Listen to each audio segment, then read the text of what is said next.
Une molécule, c'est la plus petite portion de matière qui existe. C'est une brique élémentaire de la matière.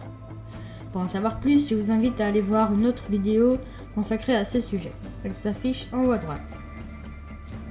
Cette molécule est constituée d'atomes. Prenons un exemple assez courant, le dioxyde de carbone. Vous avez sûrement déjà entendu un autre nom pour désigner ce gaz à effet de serre, le CO2. CO2 correspond à la formule chimique de la molécule de dioxyde de carbone. En effet, cette molécule est constituée d'atomes. Un de carbone qui se modélise par une sphère noire et deux d'oxygène qui se modélisent par des sphères rouges. Voici maintenant quelques exemples d'atomes modélisés en 3D. L'hydrogène, dont le symbole chimique est H, l'oxygène, dont le symbole chimique est O, l'azote, dont le symbole chimique est N, et le carbone, C. On voit sur les modélisations 3D que l'hydrogène, H, est plus petit que les autres. En effet, chaque atome a sa taille et sa masse propres, mais les autres que je vous ai montrés se ressemblent. Tous les symboles chimiques de tous les atomes sont répertoriés dans un tableau qu'on appelle la classification périodique des éléments. On y voit leurs symboles chimiques, par exemple C, le carbone, O, l'oxygène, etc., ainsi que leur nom en tout être. On y voit aussi quelques informations plus compliquées dont je ne vais pas rentrer dans les détails. Les molécules ne sont rien de plus que des atomes liés entre eux. En voici quelques exemples modélisés en 3D.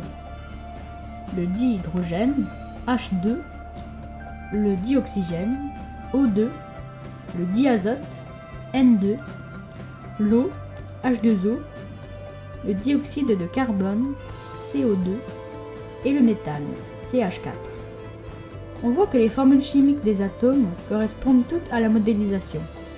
La formule chimique s'écrit avec les symboles chimiques des atomes en majuscules, ainsi que le nombre de chaque atome en indice, c'est-à-dire en bas à droite en petit.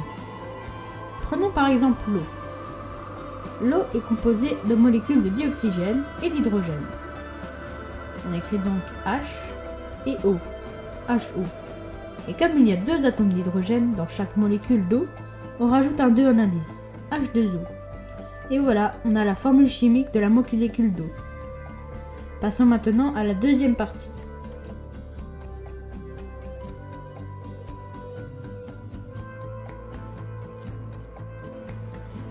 Une transformation chimique est une réaction qui sépare les atomes des molécules pour former de nouvelles molécules.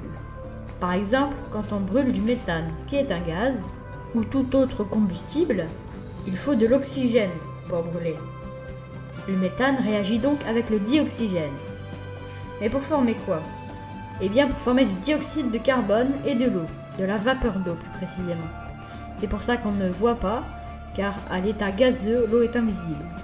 Le dioxyde de carbone, quant à lui, est rejeté dans l'atmosphère.